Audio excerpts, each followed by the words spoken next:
क्या है, किस तरह से? देखिए, मॉब लिंचिंग बिल जो है 2018 में एक पुनावाला एक केस किया था और उसके सुप्रीम कोर्ट में उस समय डायरेक्शन दिया गया था कि केंद्र सरकार से लेकर आज सरकार जो है मॉब लिंचिंग पर जो है बिल जो 12 प्रस्ताव दिए थे उसी पर बिल बनाकर जो इस तरह का घटना घटती है, मॉब के द्वारा लोग पीड़ित हो जाते हैं, मार दिए जाते हैं, उस पर एक जो है सबको डायरेक्शन दिया गया था। और उसके बाद मणिपुर में सबसे पहले लिया गया था, उसके बाद राजस्थान, पश्चिम बंगाल, झारखंड।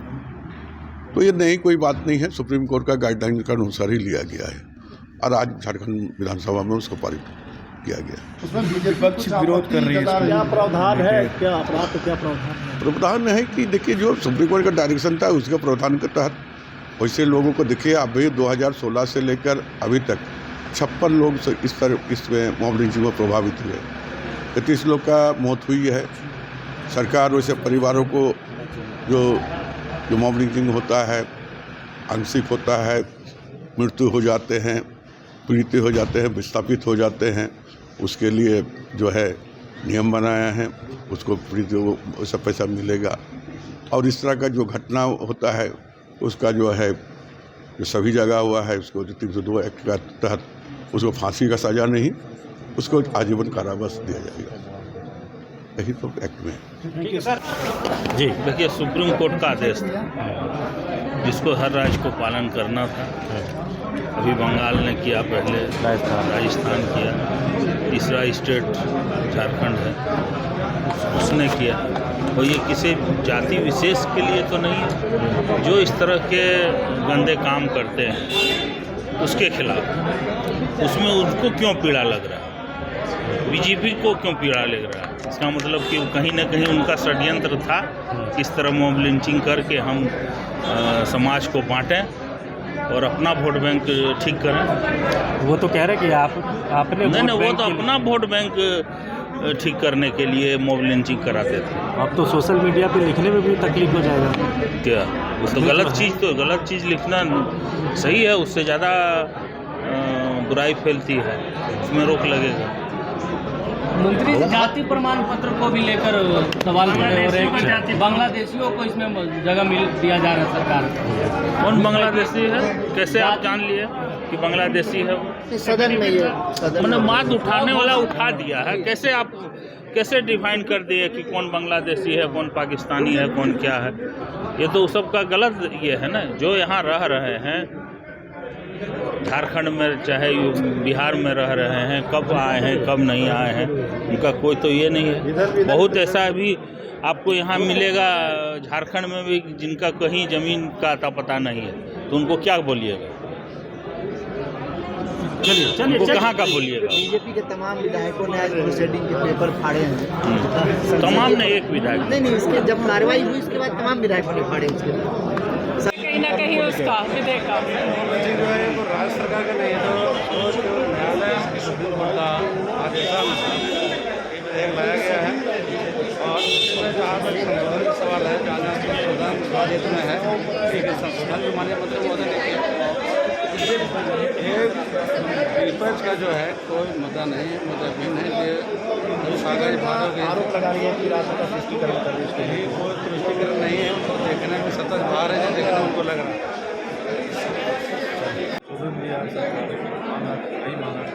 अब इनके ऊपर है, जिम्मेदारी इनकी है। देखेंगे कि जो कानून लाए हैं वो कितना सही है। इसके जो कंटेंट है उसको लेकर भी सवाल उठ रहे हैं। लेकिन सवाल उठे, अब तो विधानसभा ही, सदन ही कानून बनाता है। कई संशोधन जो स्वीकार कर लेने चाहिए, उन्होंने स्वीकार नहीं किया, और मुझे उम्मीद है कि अब भी वो उसको संशोधित करेंगे। इनका सरकार का कानून है, सरकार ने पास किया। प्रकार तुष्टिकरण की राजनीति करें, धरातल पे कोई काम सरकार का नहीं दिख रहा है, इसलिए मैंने इस बिल का प्रोटेस्ट किया है। साथ साथ मैंने कई चीज़ों का यहाँ उल्लेख किया था जो माननीय मंत्री जी ने इनको एक्सेप्ट नहीं किया। मुझे सबसे पहले हंसी आती है वैसे पदाधिकारियों पर जो ठीक से उनको पता नहीं है कि आखिर मॉब का डेफिनेशन क्या है। मॉब का डेफिनेशन जो बिल में आया है वो 2 या 2 से अधिक व्यक्ति थे। लेकिन अगर आप ऑक्सफोर्ड डिक्शनरी में मॉब का डेफिनेशन देखें तो वो ये है कि a large crowd of people specially one that में बिकम वायलेंट और cause trouble an angry unruly crowd. अब इसमें आप बताएं कि 2 या 2 से अधिक व्यक्ति का डेफिनेशन में सूट करता है या नहीं करता। मुझे लगता है कि ये सिर्फ और सिर्फ प्रोपोगेंडा के तहत ऐसा गलत डेफिनेशन IAS ऑफिसर्स के द्वारा दिया गया है। इसलिए मैंने सबसे पहला यहाँ पर जो संशोधन लाया था वो ये था कि डेफिनेशन को प्रॉपरली रीफ्रेज कीजिए। ये डेफिनेशन गलत है।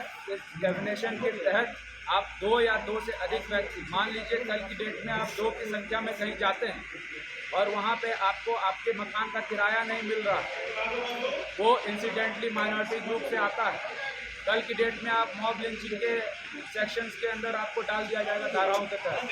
तो ये गलत है, ये तानाशाही है। इसलिए हम लोगों ने कहा है कि सबसे पहले इस डेफिनेशन मारा गया। क्या वो मॉब लिंचिंग नहीं था?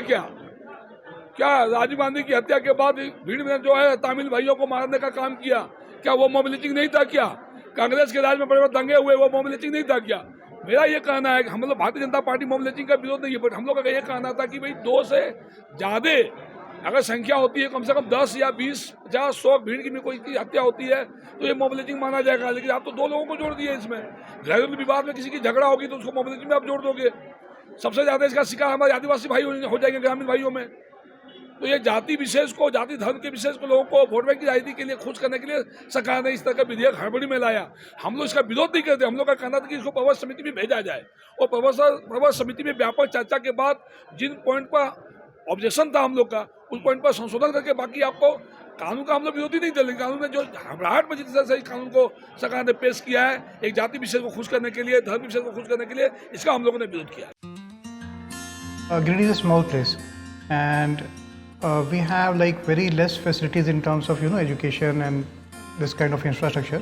It came to our mind that basically there should be good opportunities for the students of Giridih, those who are leaving the town and going outside for studies, their higher studies and their education. I wanted my son to start with the coding classes, so I researched it online. I got through all the reviews and everything. Then I got in touch with the White Hat representatives and I was very happy with the progress and all how he was doing. So then I thought that why not to implement it in our school so that all the students are able to learn this thing. I started coding because we can make our thoughts real. We can interact with the computer. White Hat Junior is helping me to create a web browser. And I think on this part, White Hat is actually leading, on this coding platform. It is definitely a very good platform and one should implement in every school.